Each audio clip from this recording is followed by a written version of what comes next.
يخرتين وسمرة فؤاد فقال لهما يشم عندك راية طيبة راية جد رسول الله فغلطنا من جدك أخرك تحت الكساء فأقبل حسن نحو الكساء وقال السلام عليك جد يا رسول الله تأذن لما تحت الكساء فقال عليك السلام ولدي يا صاحب يوزي خدزين فدخل معهما تحت الكساء. اللهم صل على محمد وعلى محمد. وما كانت إلا ساعة إذا بولدي الحسن قد أقبل وقال السلام عليك أما فقلت عليك السلام ولدي قرتين وثمرة فؤاد فقال لي أمي إني أشم عندك راية طيبة كان راية جد رسول الله صلى الله عليه فخلدنا من جدك وأخك تحت الكساء فدعا الحسين نحو الكساء قال السلام عليك جد السلام عليك من اختار الله تأذن لن كن ما كنت تحت الكساء فقال عليك السلام يا ولدي يا سفي أمتي قد أذنت لك فدخل معهما تحت الكساء. اللهم صل على محمد. وقال عند ذلك أبو الحسن علي بن أبي طالب وقال السلام عليك يا بنت رسول الله فقلت عليك السلام أبو الحسن يا أمير المؤمنين وقال يا فاطمة إني أشم عندك راية طيبة كان راية أخي وابن من رسول الله فقلتنا ما هو ما ولدك تحت الكساء فأقبل علينا والكساء قال السلام عليك يا رسول الله تأذن لن كن ما كنت تحت الكساء قال له عليك السلام يا أخي يا وسي وخليفتي وسعي ولي خدز لك دخل علي تحت الكساء. اللهم صل على محمد. ثم أتيتنا والكساء وقلت السلام عليك يا بت يا رسول الله أستأذن أن كنا ما كنت تحت الكساء قال عليك السلام يا بنت يا بزتي خدز لك فدخلت تحت الكساء فلما اكتملنا جميعا تحت الكساء. اللهم صل على محمد. أخذ برسول الله بطرف الكساء وأما بيت يمنى إلى السماء وقال الله من هؤلاء البيت وخست وأحمد لحمهم لمي ودمهم دمي يؤلموني ما يؤلمهم ويحزنهم ما يحزنهم أنا حرب لمن حارب وسلما لمن سلمهم وعدوا لمن أداهم ومحب لمن أحبهم إنهم مني أنا منهم فاجعل صلواتك وبركاتك ورحمتك وغفرانك ورضوانك عليهم وعذب عنكم الرزق طهركم تطهيرا. اللهم صل على محمد. وقال الله عز وجل يا ملائكة يا سكان السماوات إني ما خلقت سماء مبنية ولا أرضا مدية ولا خمرا منيرا ولا شمسا مجية ولا فلكا يدري ولا بئرا يجري ولا فلكا يسري إلا في محبة هؤلاء الخمسة الذين هم تحت الكساء فقال أمين جبرائيل يا ربي ومن تحت الكساء فقال الله عز وجل هم أهل بيت نبوة معدن رسالتهم فاطمة وأبوها وبال وبنوها.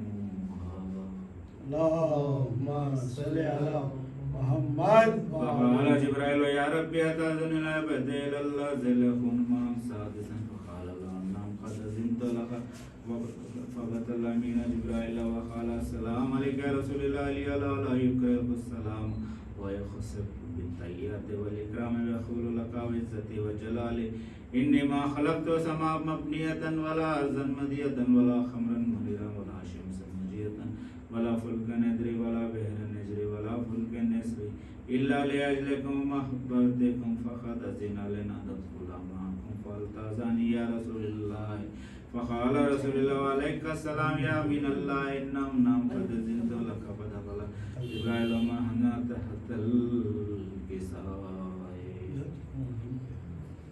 فقال لي إن الله قد هوى إليكم يقول إنما يريد الله ليذهب عنكم رسالة البيت ويطهركم تطهيرا.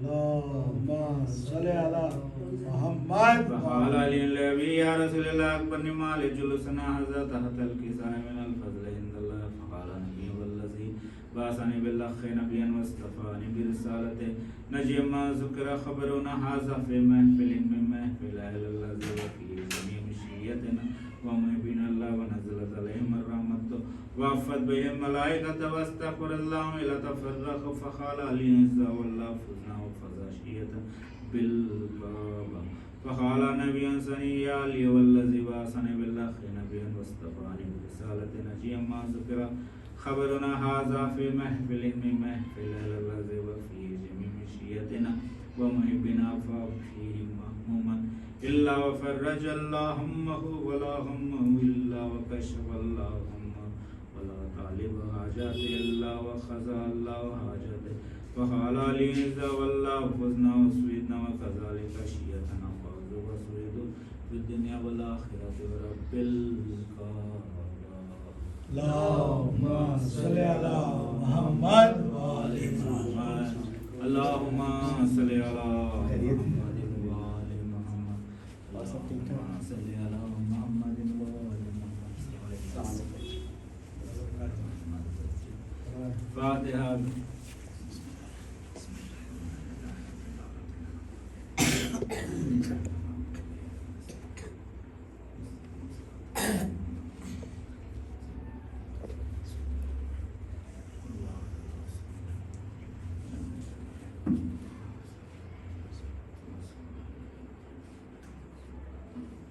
صلوات محمد وآل محمد اللهم صل على محمد وآل محمد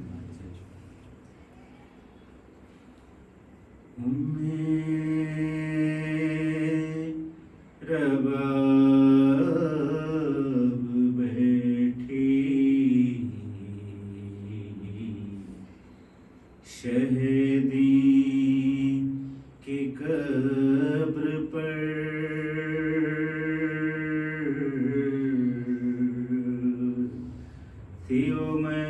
تھی میں وہ اس طرح سے کہ ہٹتی نہ تھی نظر زینب بڑی دیکھتی بولی جھکا کے سر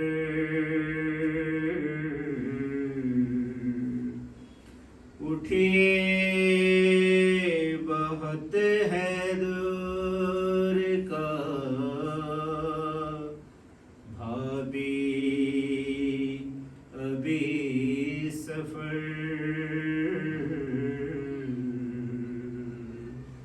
ایک آہ کی رباب نے یوں پھٹ گیا جگر بولی تڑپ کے زینب مزدر سے نوحگر بیٹا ہے کربلا میں تو بیٹی ہے شام میں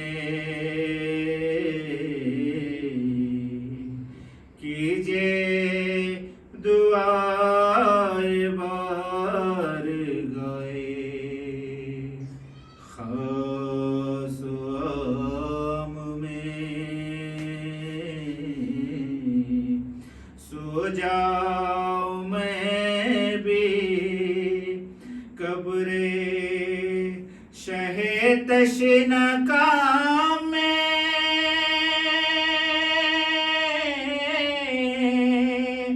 حسرت نہیں کچھ اور میں اب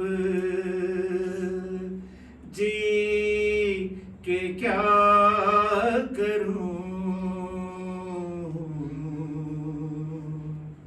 جی کے کیا کروں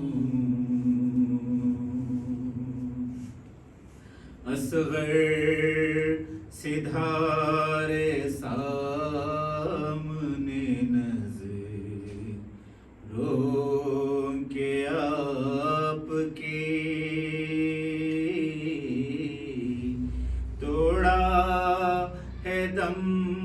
سکینہ نے گودی میں آپ کی جھولے میں کچھ رہا نہیں بی رباب کی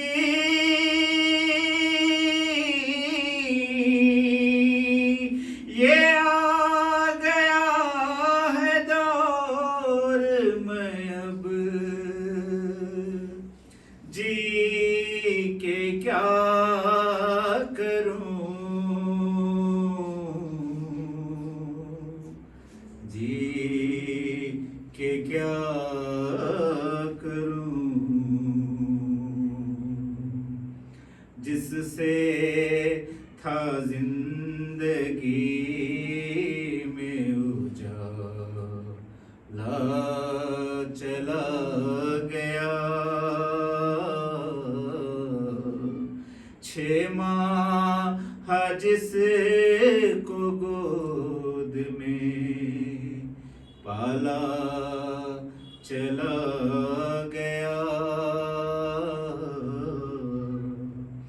بی بی ہمارے ہسلیوں والا چلا گیا کیا رہ گیا بور میں اب جی کے کیا کروں جی کے کیا کروں مانگے کہ مجھے سے فاطمہ راجو بھائی کو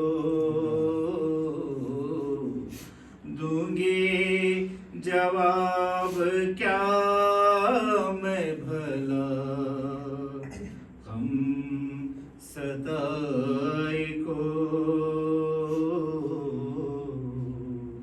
کیا منہ دکھاؤں احمد مرسل کی جائی کو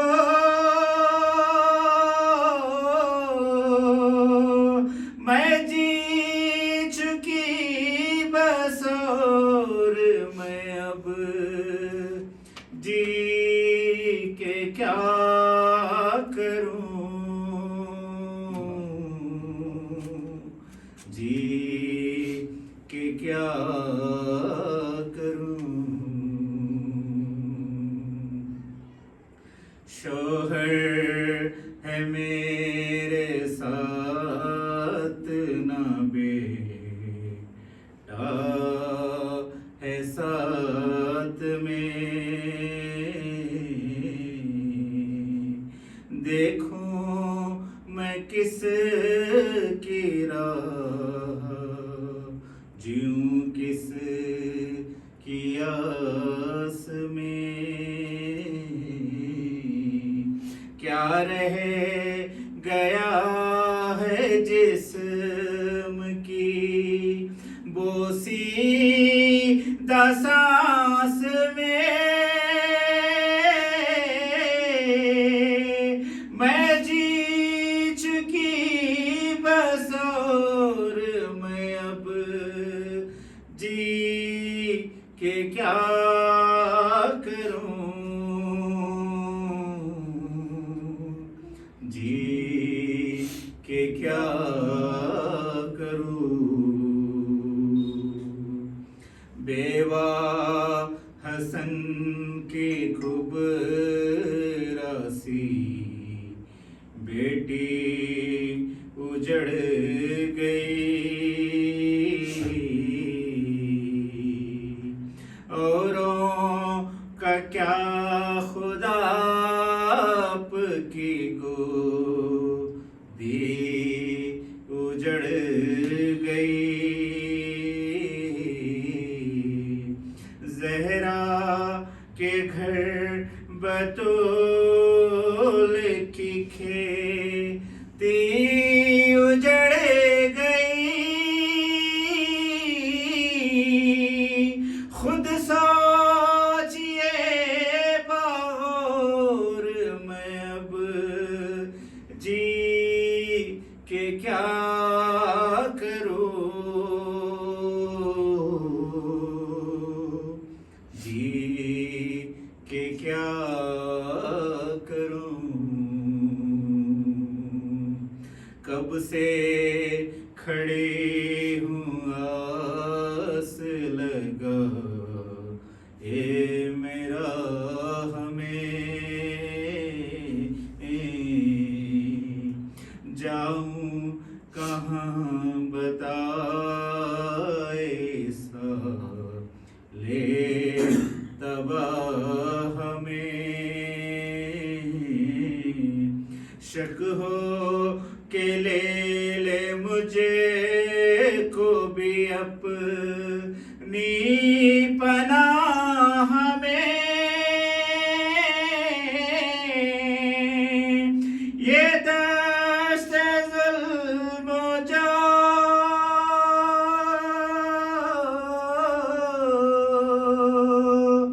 یہ دست ظلم زار میں اب جی کے کیا کروں جی کے کیا کروں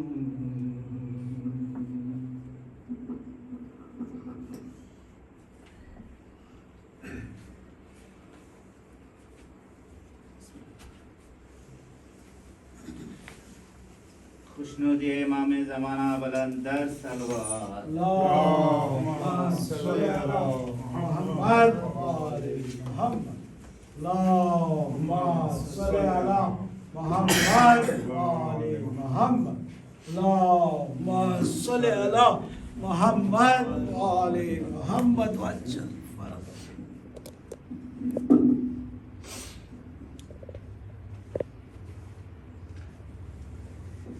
فاتحہ.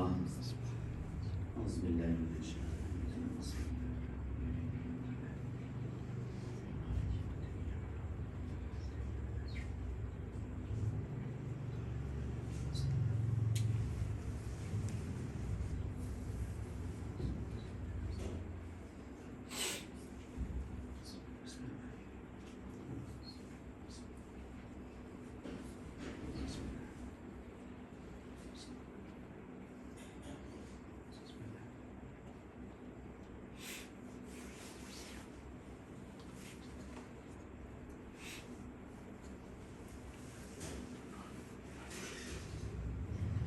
لا حول ولا قوة إلا بالله العلي العظيم. أعوذ بالله من الشيطان الرجيم. بسم الله الرحمن الرحيم. الحمد لله الذي لا يبلغ مدحته القائلون ولا يحصي نعمه العادون ولا يودي حقه المجتهدون الذي لا يدركه بعد الهمم ولا يناله غوص الفتن الذي ليس لصفته حد محدود ولا نعت موجود ولا أجل ممدود ولا وقت معدود وترى الخلائق بقدرته ونشر الرياح برحمته وودد بالصخور ميادان أراضيه والصلاة والسلام والتحية والإكرام على النبي المكي الأمي القرشي الحاشمي مولانا جد الحسن والحسين بالقاسم محمد. اللهم صل على محمد وآل محمد وآله الطيبين الطاهرين المعصومين المظلومين. أما بعد فقد قال الله تعالى في محكم كتابه الكريم وهو أصدق الصادقين وقوله الحق. بسم الله الرحمن الرحيم. وَلَقَدْ كَانَ لَكُمْ فِي رَسُولِ اللَّهِ أُسْوَةٌ حَسَنَةٌ. صلوات پڑھیں. اللهم صل على محمد وآل محمد وجل فرجهم. اعلان محترم، آیہ کریمہ کے ذیل میں مسلسل گفتگو ہو رہی ہے اور اس بات کی طرف اشارہ ہوا کہ رسول اللہ ایک بے انتہا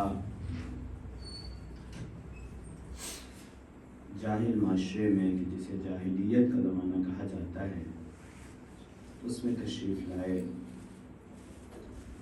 اور وہ معاشرہ وہ تھا کہ جو بے انتہا برائیوں میں دھنسا ہوا زمانہ تھا. وہاں ذرا ذرا سی بات پہ بے انتہا جنگ و جدال ہوتا تھا، لڑائی جھگڑا تھا. کوئی بکری کسی کی یا کسی کا اونٹ کسی کے کھیت میں گھس جاتا تھا، تھوڑا سا چل لیتا تھا، اس کے اوپر لڑائیاں ہوتی تھیں، اور وہ لڑائیاں اتنی لمبی ہوتی تھیں کہ اسی جنگ کے میدان میں بچے پیدا ہوتے تھے، وہ بڑے ہوتے تھے، جوان ہوتے تھے، اور اسی میں لڑ کر کے مر جاتے تھے. یہ لڑائیاں اتنی لمبی چلا کرتی ہیں. کل میں نے آپ کے سامنے اس برائی کا ایک نقشہ کھینچا تھا اور یہ آپ کے سامنے عرض کیا تھا کہ کس طریقے سے ان کے اندر ایسی ایسی برائیاں تھیں کہ وہ اپنی بیٹیوں کو بھی زندہ درگور کر دیتے تھے، اپنی بیٹیوں کو بھی زندہ دفنا دیتے تھے، لڑکی کو اپنے لیے باعث ننگ و عار سمجھتے تھے. قرآن مجید نے جملے میں ان کی برائیوں کی طرف اشارہ کیا اور فرمایا کہ وہ لوگ بڑی کھلی ہوئی گمراہی میں مبتلا تھے.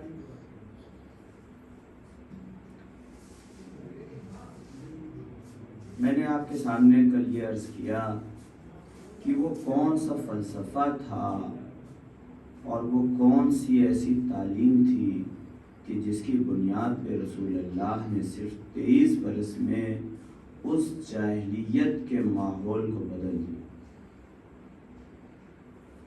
آخر رسول اللہ نے کیا کیا کہ اتنا خراب معاشرہ، اتنا قاتل اور بے رحم معاشرہ کہ جو اپنی ہی بچی کو زندہ درگور کر رہا ہے،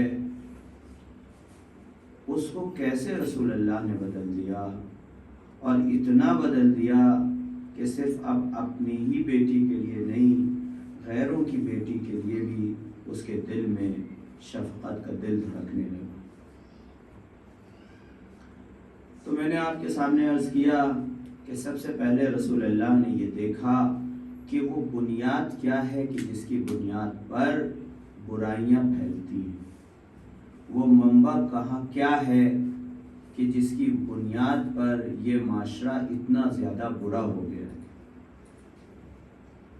کل میں نے آپ کے سامنے ایک مثال دی تھی کہ اگر کسی کمرے میں کہیں سے پانی آ کر کے بھر رہا ہے اور ہم اس پانی کو نکالنے کی کوشش کرتے رہیں تو شاید زندگی بیت جائے گی، پانی کمرے میں ختم نہیں ہوگا. سب سے پہلے ہمارے لیے ضروری ہے کہ ہم یہ دیکھیں کہ پانی آ کہاں سے رہا ہے. جہاں سے پانی آ رہا ہے پہلے ہم اس کو روک دیں. جب وہ رک گیا، منبع ختم ہو گیا، سرچشمہ کٹ گیا، تو اب جو بچا ہوا پانی ہے وہ منٹوں میں خالی کیا جا سکتا ہے. رسول اللہ نے بھی کہا کہ یہ دیکھنا پڑے گا کہ یہ ساری برائیاں پیدا کہاں سے ہو رہی ہیں. تو عزیزان محترم یاد رکھیے گا، یہ جو ساری برائیاں ہیں وہ انسان کے اندر ایک لینے کا جذبہ ہے، ایک طمع ہے، ایک لالچ ہے کہ جس کی بنیاد پر یہ ساری برائیاں پیدا ہوتی ہیں. جب لینے کا جذبہ اور طمع اور لالچ انسان کے اندر بڑھ جاتی ہے تو پھر سگا رشتہ دار سگا نہیں ہوتا، سگا بھائی نہیں ہوتا، باپ اور بیٹے کا رشتہ بھی جو ہے مدھم ہو جاتا ہے کہ جب انسان کے اندر لینے کا جذبہ زیادہ ہو جاتا ہے. کیا ہم نے تاریخوں میں نہیں دیکھا کہ سگے بھائیوں نے سگے بھائیوں کے گلے کٹوا دیے، بیٹے نے باپ کی آنکھوں میں سلاخیں ڈال دی اور اسے زندان کے حوالے کر دیا تاکہ وہ تخت حکومت تک پہنچ جائے۔ بادشاہوں کی تاریخ ہماری نگاہوں کے سامنے ہے، ملوکیت کی تاریخ ہماری نگاہوں کے سامنے ہے۔ ہم نے دیکھا کہ یہ لینے کا جذبہ انسان کے اندر جب جوش مارنے لگا تو جب تک انسان حق سے لیتا رہا تو حق سے لیتا رہا، اور جب ناحق ملنے کی بات آئی تو ناحق لینے لگا۔ جو انسان جتنا بڑا ہوا وہ اتنے بڑے پیمانے پر معاشرے کو نچوڑنے لگا اور معاشروں سے چیزیں چھیننے لگا۔ جو انسان جتنا پاورفل ہوا، جتنا منصب پہ پہنچا، جتنا صاحب اقتدار ہوا، اس نے اپنے اس لینے کے جذبے کی چکی کے تلے معاشرے کا تیل نکالنا شروع کیا۔ جو جتنا بڑا فرعون ہو جائے، ہمارے استاد محترم کہ فرعون ہر کسی کے دل میں ہوتا ہے، یہ الگ بات ہے کہ اس کا مصر چھوٹا ہوتا ہے۔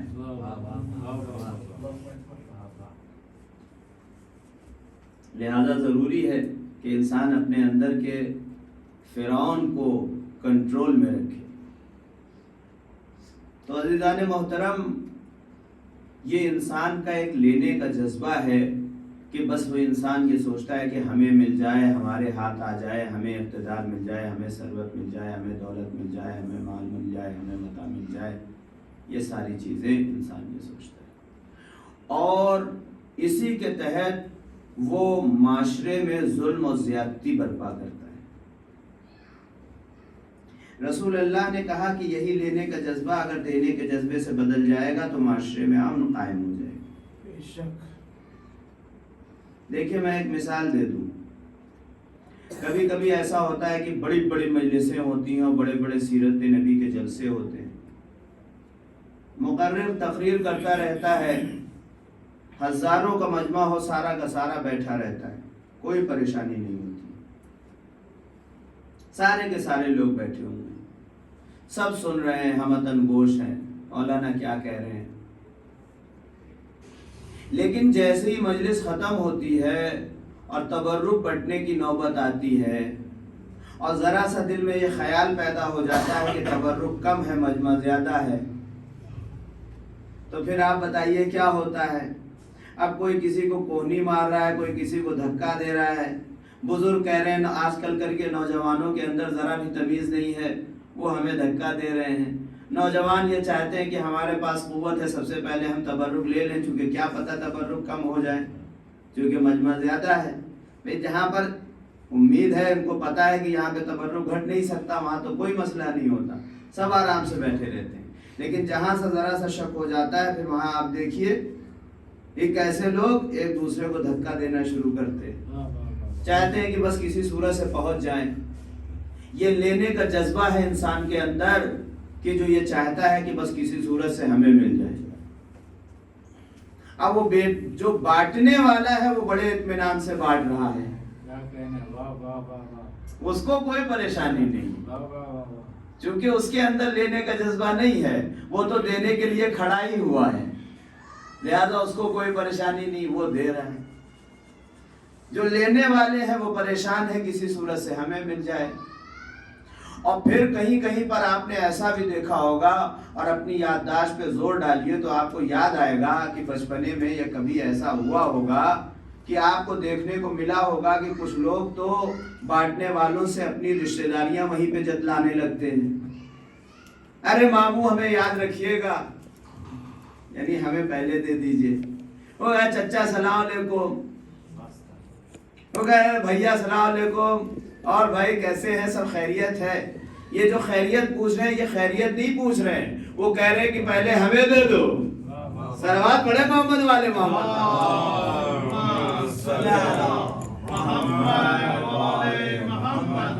اب آپ سمجھے، اب آپ نے غور کیا، ذرا سا تبرک اور مدح نبی کے اور جلسات نبی کے تبرک کا ملنے کا سوال آ جاتا ہے تو لوگ اپنی رشتہ داریاں جوڑنے لگتے ہیں۔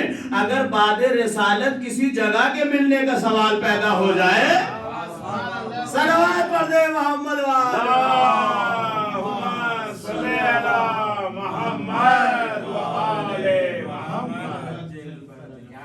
تو سیرت نبی کے جلسے میں ذرا سا تبرک ملنے کی بات آ جاتی ہے تو لوگ رشتہ داریاں جوڑنے لگتے ہیں۔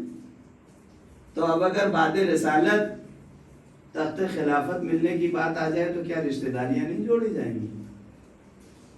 ہے عجب چیز زمانے میں زمانے والے، ہے عجب چیز زمانے میں زمانے والے، نور اور نار کو آپس میں ملانے والے، ہے عجب چیز زمانے میں زمانے والے، نور اور نار کو آپس میں ملانے والے، حق و باطل میں نہیں ہوتی ہے رشتہ داری، حق و باطل میں نہیں ہوتی ہے رشتہ داری، بھول جاتے ہیں یہ داماد بنانے والے۔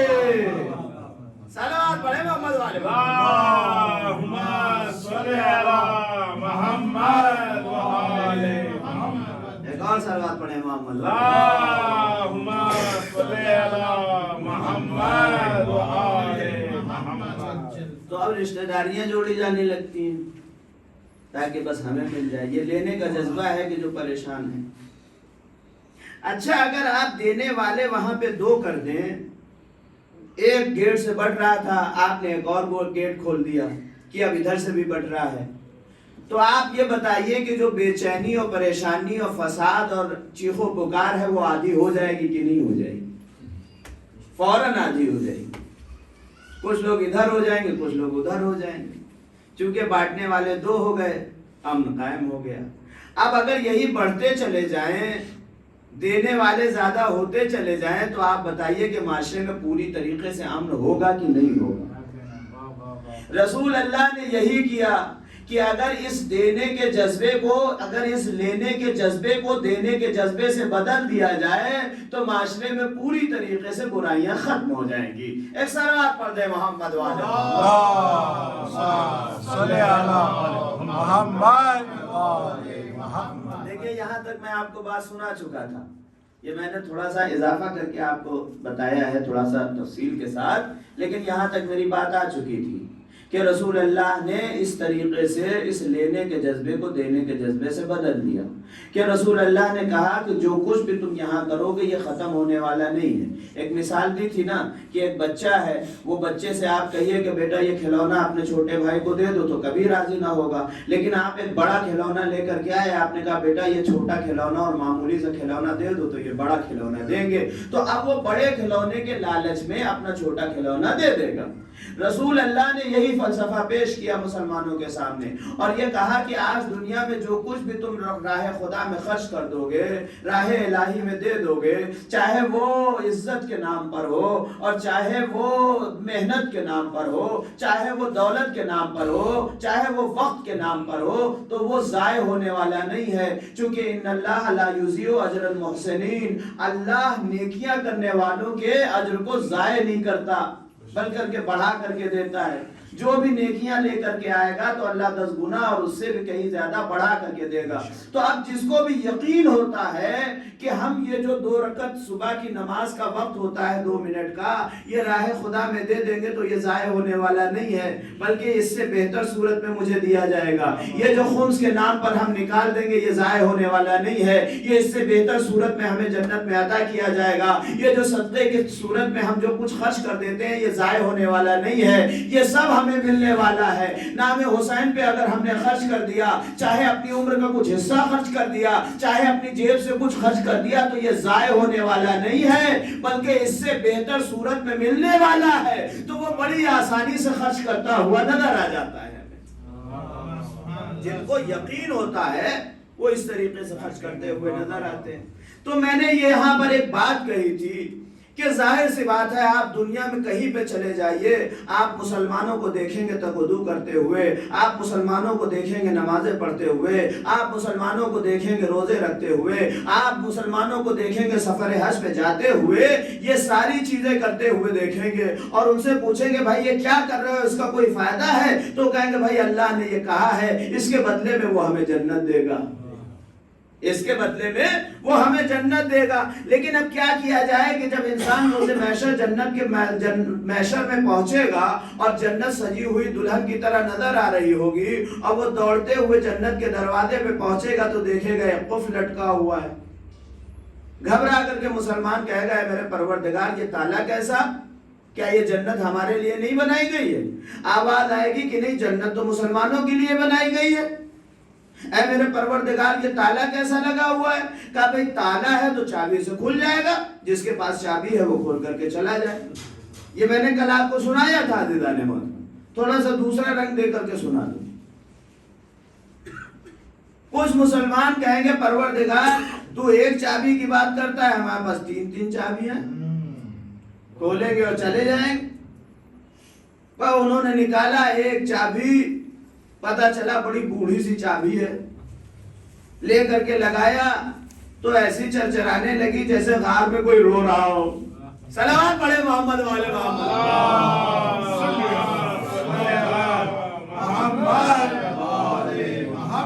اب تالا نہیں کھولا، اب جو تالا نہیں کھولا تو گھبرا گئے۔ جبریل پاس کھڑے تھے، کہا یہ تو تالا نہیں کھلتا۔ کہا گھبرانے کی بات نہیں ہے، تم نے تو تین تین چابیوں کی بات کی تھی، دوسری چابی استعمال کرو۔ اب انہوں نے دوسری چابی جو نکالی تو پسینہ کچھ ہاتھوں میں اتنا تھا کہ پھسل کر کے ایسے گری کہ جیسے کوئی میدان چھوڑ کے بھاگ رہا ہو۔ صلوات پڑھے محمد والے محمد۔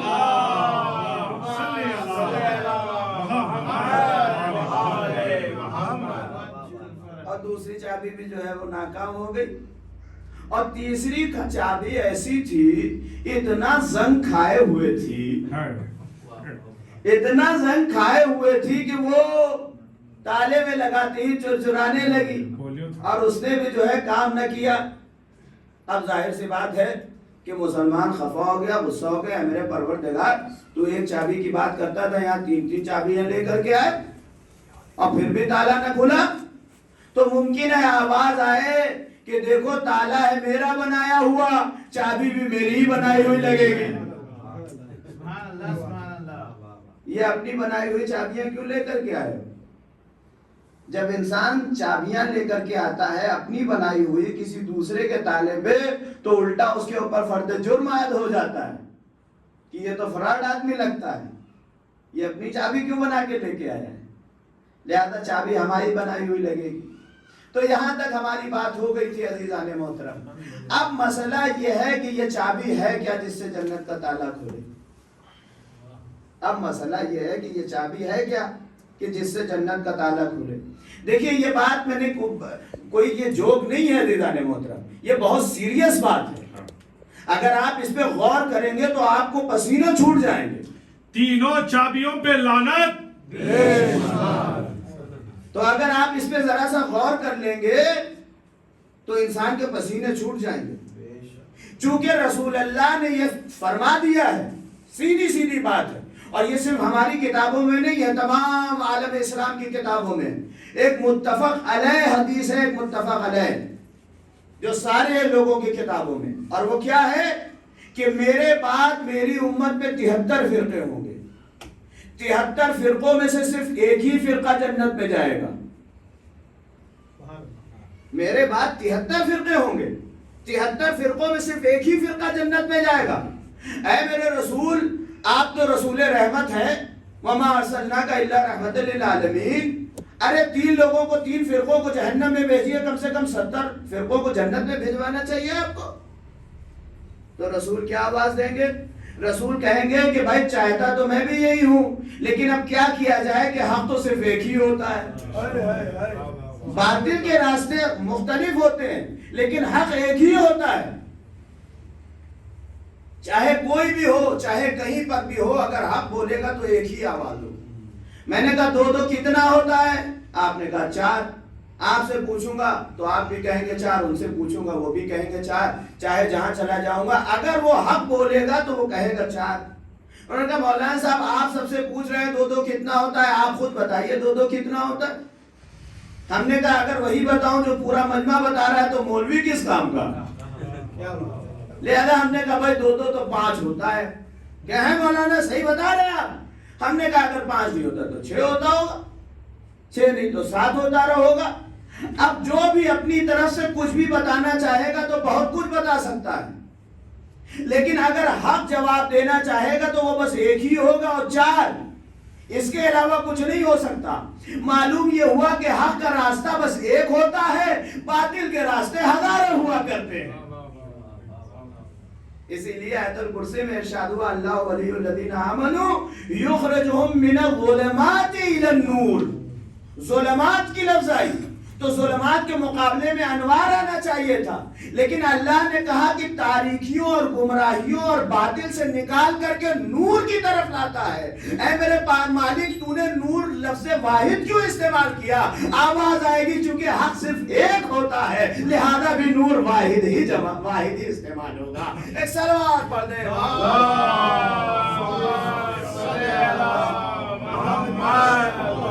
لبیک یا حسین، لبیک یا لبیک یا حسین. لبیک جو یا حق حسین. والے ہیں وہ حسین والے ہیں، جو حق والے ہیں وہ حسین والے ہیں، جو حسین والے ہیں وہ علی والے ہیں، جو علی والے ہیں وہ نبی والے ہیں، جو نبی والے ہیں وہی پنجدین پاک والے ہیں، جو پنجدین پاک والے ہیں وہی سچے پکے مومن اللہ والے ہیں. لبیک یا حسین، لبیک یا حسین. لبیک یا حسین. لبیک یا حسین. نعرہ حیدری، یا علی. نعرہ حیدری. یا علی. یعنی یہ بات طے ہو گئی کہ جنت میں صرف ایک ہی فرقہ جائے گا، صرف ایک ہی فرقہ ہے جو فرقہ ناجیہ کہلاتا ہے. علماء اہل سنت نے بھی لکھا کہ وہ فرقہ جو فرقہ ناجیہ کہلائے گا وہی جنت میں جائے گا. 73 فرقے ہوں گے اور 73 میں صرف ایک جائے گا. ایک عزیزوں یہ کوئی معمولی بات نہیں ہے، بڑی سیریس بات ہے، کوئی جوک نہیں. یہ جو میں نے ابھی آپ کے سامنے بیان کیا کہ یہ سارے کے سارے لوگ پہنچیں گے اور یہ ساری باتیں ہوں گی اور جنت پہ تالا لگا ہوا ہوگا، یہ میں نے ایک تمثیلی انداز میں کہا ہے، لیکن یہ بڑی سیریس بات ہے عزیزان. صرف ایک فرقہ جنت میں جائے گا، صرف ایک فرقہ. تو اب ظاہر سی بات ہے کوئی ایسی چیز ہونی چاہیے کہ جس کی بنیاد پر جنت کا تالا کھل سکے. ممکن ہے کچھ لوگ کہیں کہ بھائی نماز کوئی معمولی چیز ہے، تو ظاہر سی بات ہے کہ ہم نماز کو تو معمولی چیز نہیں سمجھتے. بھائی قرآن نے کہہ دیا اقیموا الصلاۃ، نماز قائم کرو. ان الصلاۃ تنہی عن الفحشاء والمنکر، نماز جو ہے وہ برائیوں سے روکتی ہے. سب سے پہلا جو ہے سوال نماز کا ہونے والا ہے. یہ ساری چیزیں ہیں نماز کے سلسلے میں. نماز انسان کو برائیوں سے روکتی ہے. ایک ساتھ کہنے لگے کیسے برائیوں سے روکتی ہے؟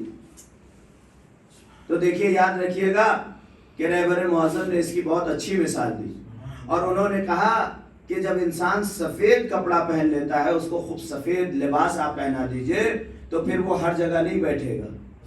بے شک بے شک، سبحان اللہ سبحان اللہ. اگر انسان گندا کپڑا اور میلا کپڑا پہنے ہو تو آپ اس کو کہیں بیٹھا دیے، کسی گاڑی کی سیٹ دیکھے گا وہاں بیٹھ جائے گا، کوئی سیڑھی دیکھے گا وہاں بیٹھ جائے گا، کہیں بھی جگہ خالی دیکھے گا بیٹھ جائے گا. لیکن اگر سفید کپڑا پہنے ہوئے ہے، وہ پریس کیا ہوا، قلم لگا ہوا، اب آپ اس سے کہیے کہ ذرا سیڑھیوں پہ بیٹھ جاؤ تو ایک مرتبہ اپنا کپڑا دیکھے گا اور سیڑھی کی گندگی دیکھے گا اور کہے گا کہ نہیں میں نہیں بیٹھوں گا اس لیے کہ میرا کپڑا گندا ہو جائے گا. جب انسان خالق رحمت کے دروازے پہ اپنے سر کو جھکا دیتا ہے تو اس کے اندر یہ جذبہ پیدا ہو جاتا ہے کہ اب میں کوئی معمولی چیز نہیں ہوں، اب میں نے اس کے دروازے پہ سر جھکا دیا ہے جو سب سے بڑا ہے، کائنات کا پیدا کرنے والا ہے، لہذا اب میری پیشانی کسی اور دروازے پہ نہیں جھکے گی. صلوات پڑھ دے محمد صلی اللہ محمد. انسان اونچائی تک پہنچتا ہے. یا علی. یا علی. 73 فرقے بولتے ہیں لیکن ابھی تو صرف 2 فرقے ہیں، یا تو حسینی بن کر جیو یا تو یزیدی بن کر جیو. ہم تو حسینی ہیں، مرتے دم تک حسینی بن کر جیئیں گے. لبیک یا حسین، لبیک یا لبیک یا حسین، لبیک یا حسین.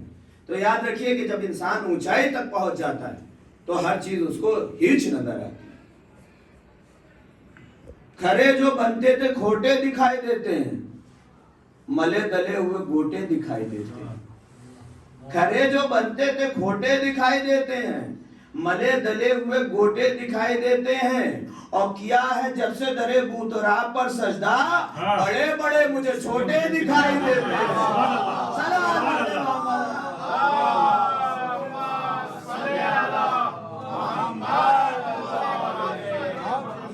نعرہ حیدری، یا علی. نعرہ صدر، یا علی. نعرہ صلوات. صلی اللہ محمد.